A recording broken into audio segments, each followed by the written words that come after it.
มีอีกฝั่งนึงค่ะฝั่งด้านนึงจะเป็นน้ำตกโอ๊ยกิ่งไม้ร่วงกิ่งไม้ร่วงโอ้โหเกือบไปเลยค่ะอันตรายมากกิ่งไม้ร่วง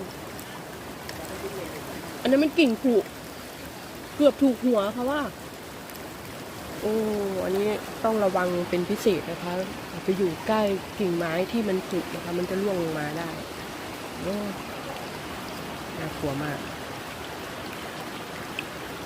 อันนี้ที่เห็นลงมาเที่ยวมีไม่กี่คนนะเขาพาลูกมาด้วย